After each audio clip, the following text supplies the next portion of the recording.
Hola, bienvenidos al canal.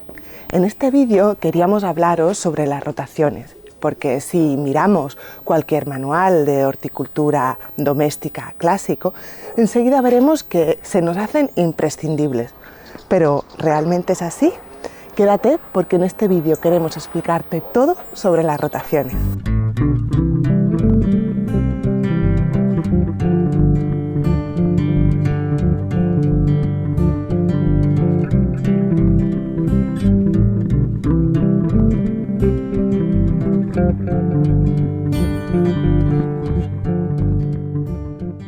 Si lees cualquier manual de horticultura doméstica o en internet sobre cultivo de alimentos, lo más probable es que rápidamente llegues a la conclusión de que tengas que hacer una rotación de cultivos, ya que según estos manuales, pues previenen enfermedades, mejoran la aparición de hierbas adventicias y cosas por el estilo. Recuerdo en secundaria, en la escuela, en las clases de historia, cuando nos explicaban que a finales de la Edad Media hubo una gran revolución en la agricultura porque se introdujeron nuevas técnicas. La más importante de ellas era precisamente esta, la rotación de cultivos. Aunque nos lo explicaron como algo novedoso en aquel momento, en realidad en la Roma antigua, en la Grecia clásica, incluso en China en el 6000 a.C. ya se practicaba las rotaciones de cultivos. El caso es que tenemos tan instaurada la idea de que las rotaciones de cultivos funcionan en agricultura que ¿por qué no iban a funcionar en nuestro pequeño huerto doméstico? A veces se aplican estas técnicas sin haberse parado a valorar las ventajas e inconvenientes que pueden tener en nuestro pequeño huerto. En cuanto uno se pone a diseñar sistemas de rotaciones, ve que es una técnica bastante difícil de implementar. Y es que hay que conocer las familias a las que pertenece cada planta y además hacerse una tabla donde las plantas roten según familias cada 3 o 4 años, o eran 7, o incluso hay autores que recomiendan dejar entre medio un año de barbecho, es decir, sin cultivar, o era con una cubierta verde. En fin, hay muchísimos criterios, así que ¿cuál sería el mejor? Hay quien asegura que después de un cultivo de raíz, como sería una remolacha, no podría seguir otro de raíz también. Hay otros autores que, por ejemplo, nos hablan de que cuando cultivamos tomates, que son unas plantas exigentes en nutrientes, a continuación deberíamos sembrar una leguminosa para así reponer el nitrógeno que los tomates pudieran haber sacado del suelo. Hay otros autores que, por ejemplo, no tienen ningún problema en seguir zanahorias, con rabanitos, con remolachas, porque como son de diferentes familias, aunque sean cultivos de raíz, son perfectamente compatibles. En fin, como podéis ver, los criterios son muchísimos y cuando tantos autores no se ponen de acuerdo ni siquiera en la duración de una rotación de cultivos, ya empezamos a ver que algo está fallando. Charles Dowding, que es un agricultor y youtuber británico que nos encanta y que os citamos muy a menudo en nuestros vídeos, ya que es un abanderado del no laboreo, entre otras cosas, lleva 7 años haciendo un experimento muy interesante. Durante estos años ha sembrado patatas en el mismo lugar, sin rotaciones. 2021 fue el 7º año que las sembraba y fue una de sus mejores cosechas. Esto no es más que otra prueba de que el sistema de rotación de cultivos, esta técnica, tiene ciertas lagunas. Nosotros nos gustaría en este vídeo ir analizando una por una las diferentes virtudes que se le atribuyen a esta técnica para profundizar en ellas. Una de las virtudes que se le supone a la rotación de cultivos es su capacidad para reducir las plagas. Aunque la mayoría de los autores nos hablan así en general de reducir plagas, en realidad se están refiriendo a aquellas que pasan el invierno en el suelo cerca de nuestros cultivos.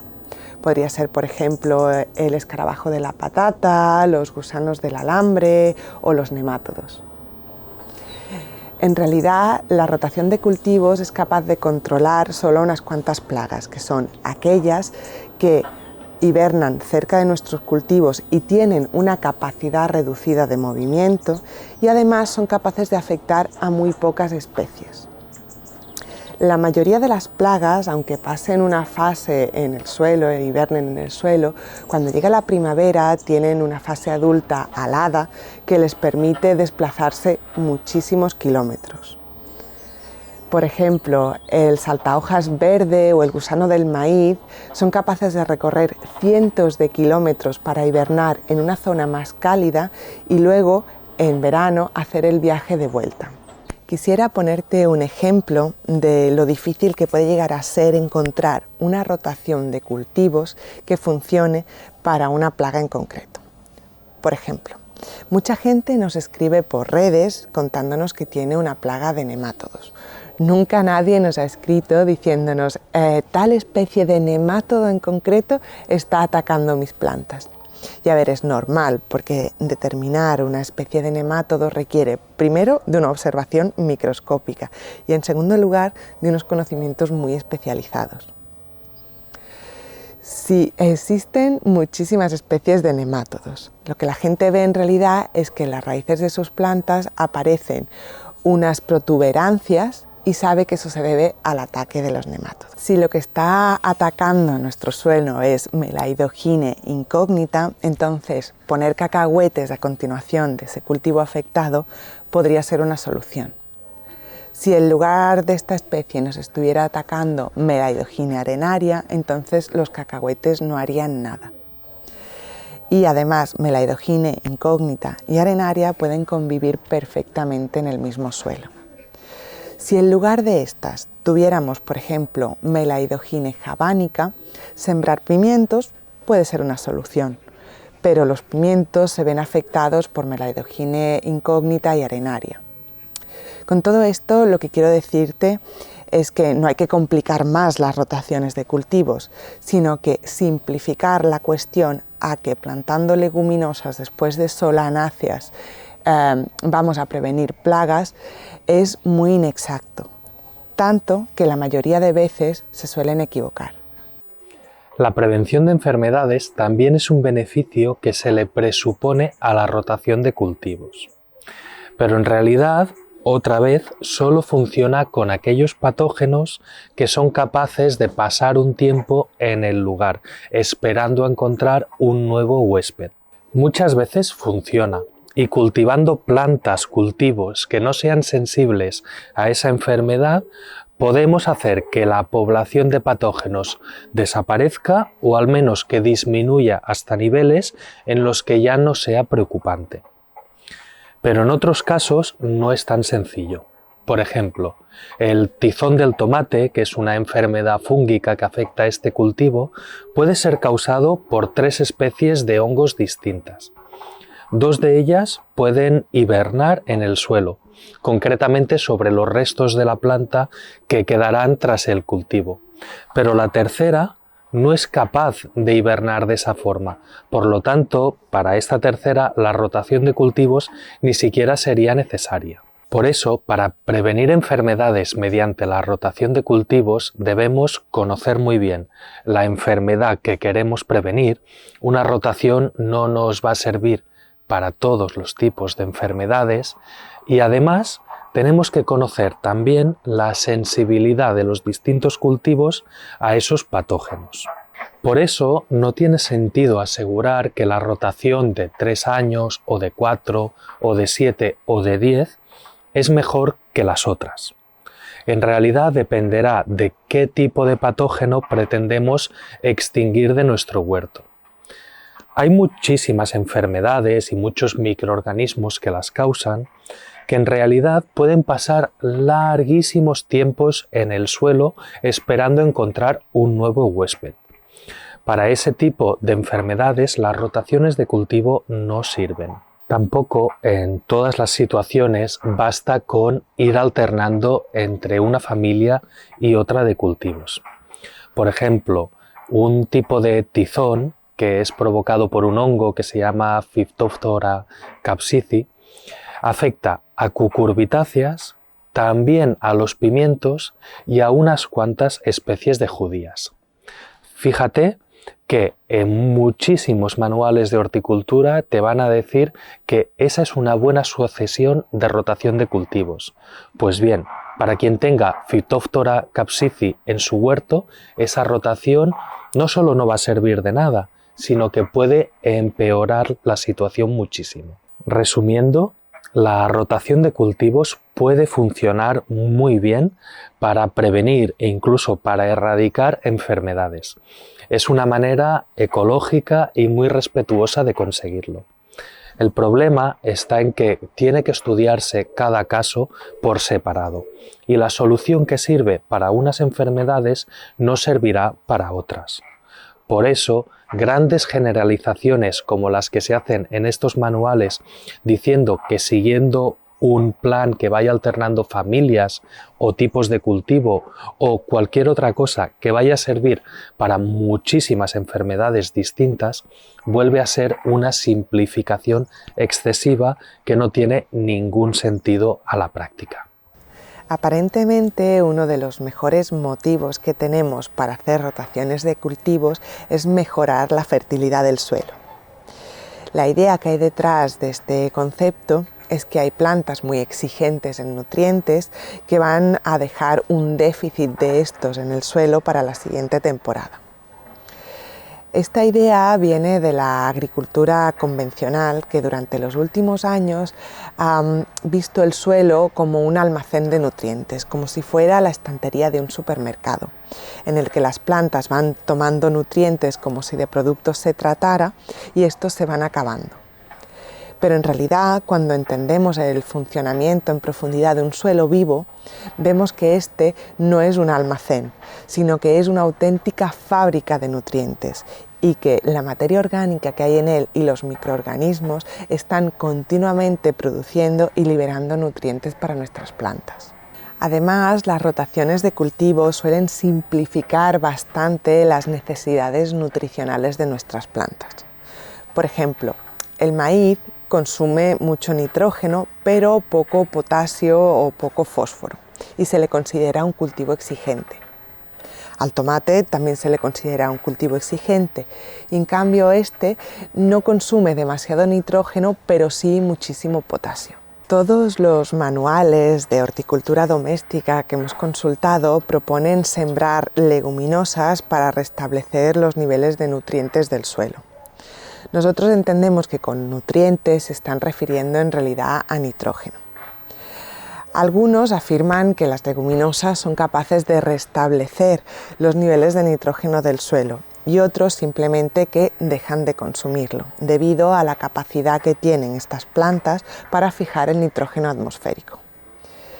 Bien, ya tratamos este tema en profundidad en otro vídeo, te dejo por aquí el link, que si no lo has visto te lo recomiendo mucho, ya que el uso de leguminosas para añadir nitrógeno a nuestro suelo es algo más complejo que la simplificación que se suele hacer para las rotaciones de cultivos.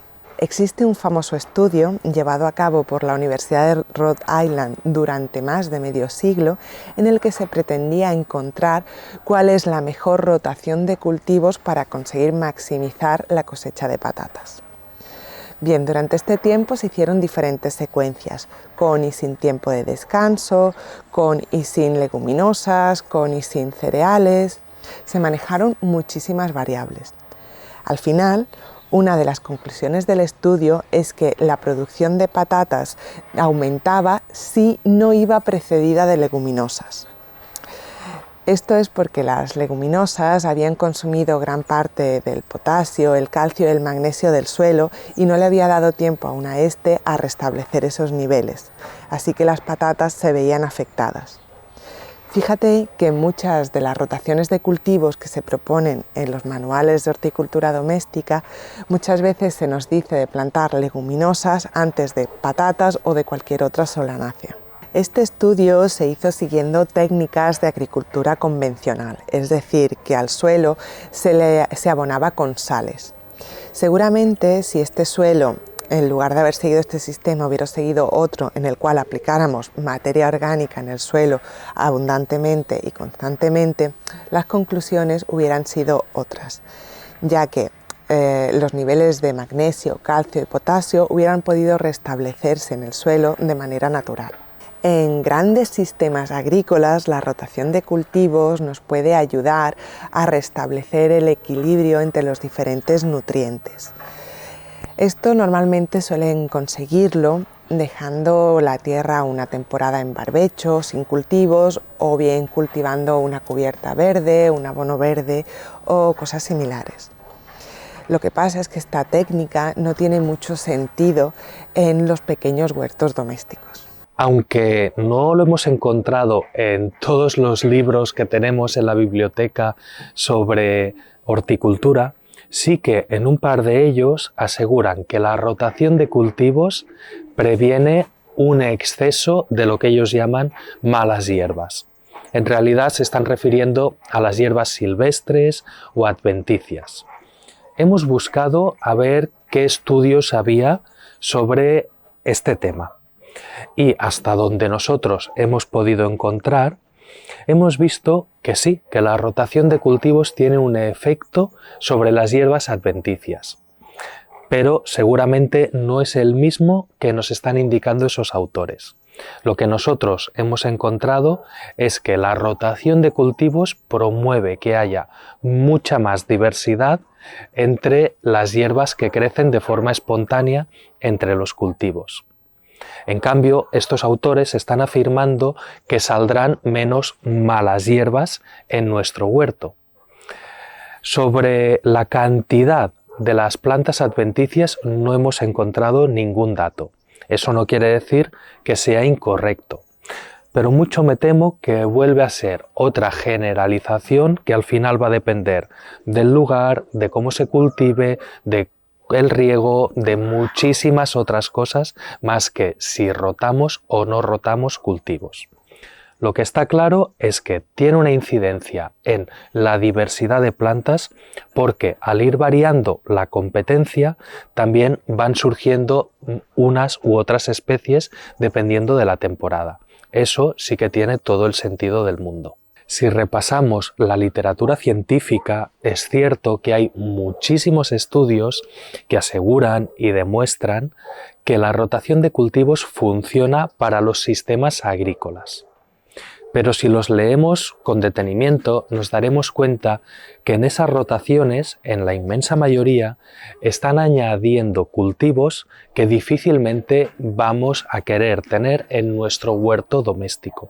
Por ejemplo, la alfalfa, el centeno o la avena. No hemos encontrado ningún artículo que nos diera evidencias que una rotación de cultivo basado en las familias, es decir, que después de cucurbitáceas cultivar, por ejemplo, crucíferas, va a dar tal resultado, eso no lo hemos visto en ningún caso.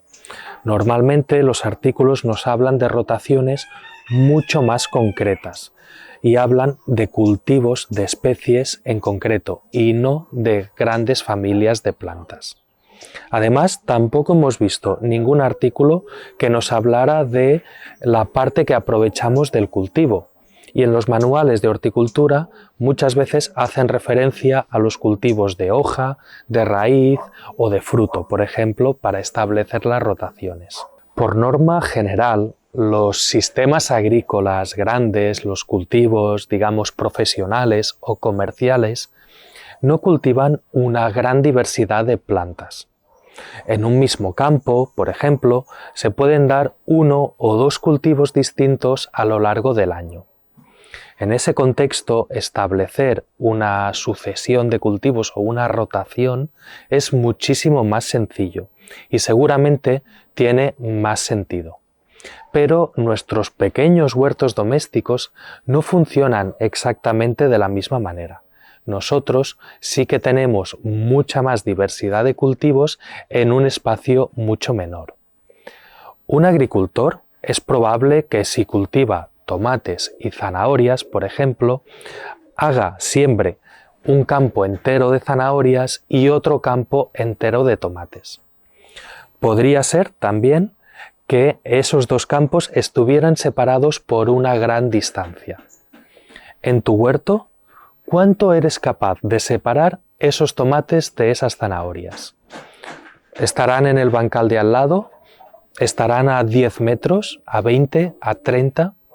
La mayoría de plagas no les supone ningún inconveniente esas distancias tan cortas. Igual estás pensando, bueno, no servirá para todas las plagas, pero las que se mueven muy poco, por ejemplo, los nemátodos que se mueven solo a un nivel microscópico, para esas sí que pasar de un bancal a otro es muy complicado.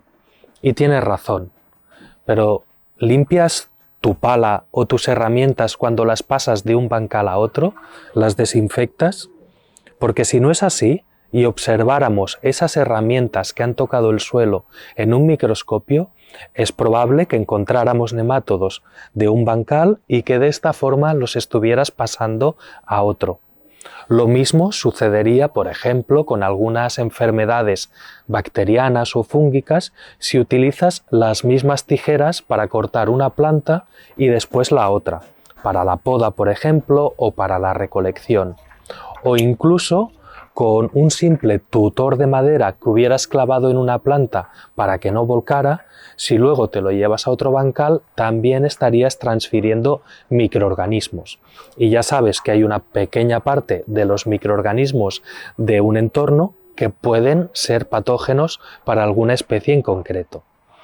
Así que realmente las distancias en tu huerto son muy pequeñas, aunque estos microorganismos tengan poca capacidad de desplazarse, porque lo que ellos no sean capaces de desplazarse, los vamos a acabar desplazando nosotros con las herramientas o con otros elementos. Hasta aquí hemos querido explicarte nuestro punto de vista personal que tenemos sobre estas propuestas que nos hacen la mayoría de manuales de horticulturas en cuanto a la rotación de cultivo.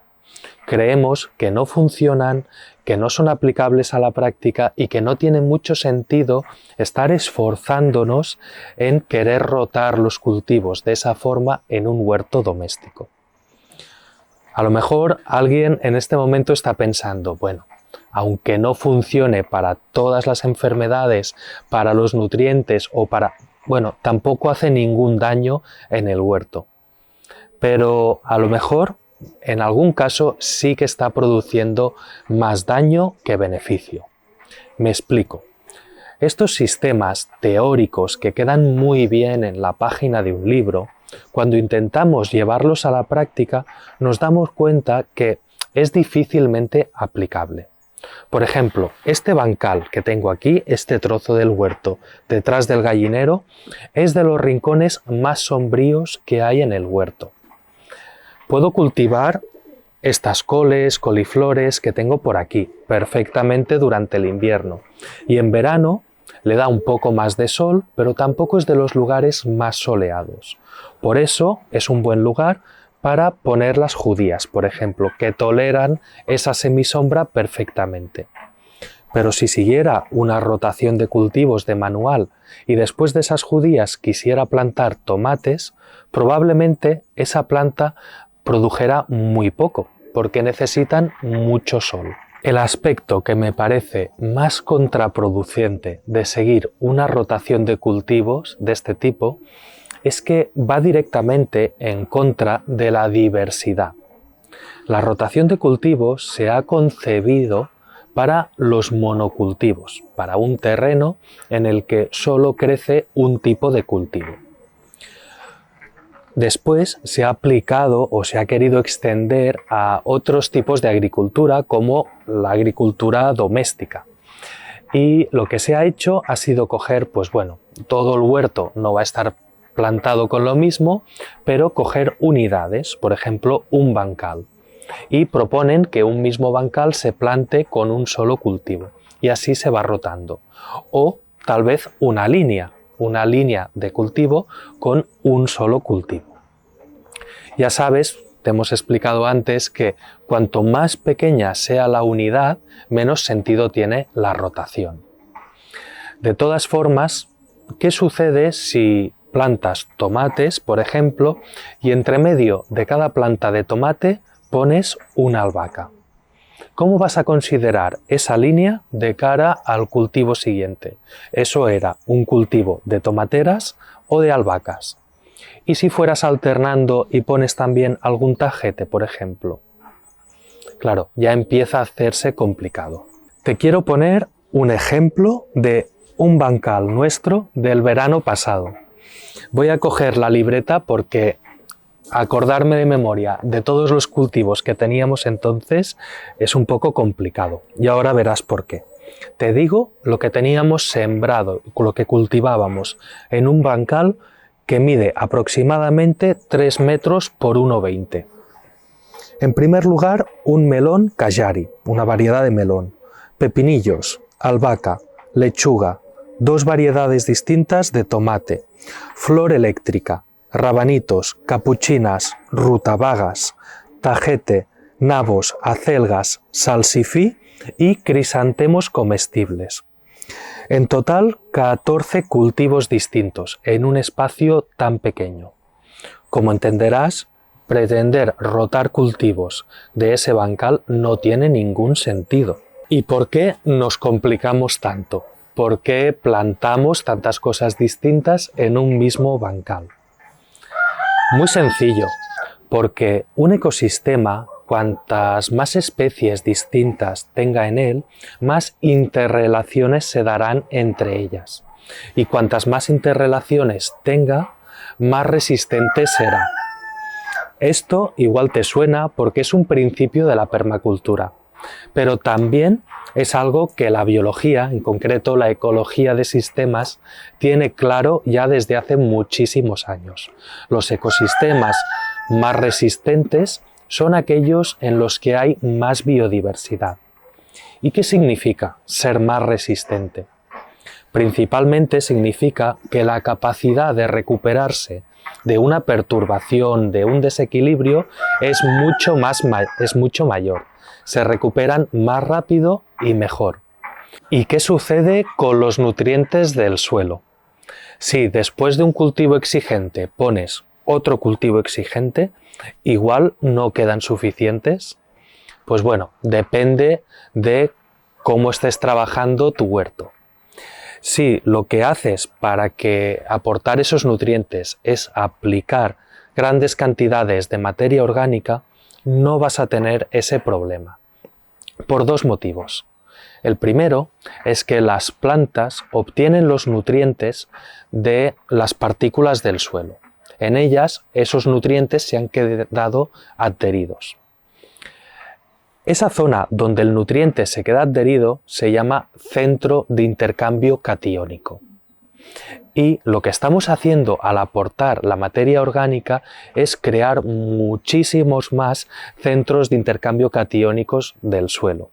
Eso quiere decir que un suelo con más materia orgánica es un suelo capaz de retener muchísimos más nutrientes, donde hay más lugares en los que las raíces de las plantas pueden intercambiar, pueden coger ese nutriente que necesitan.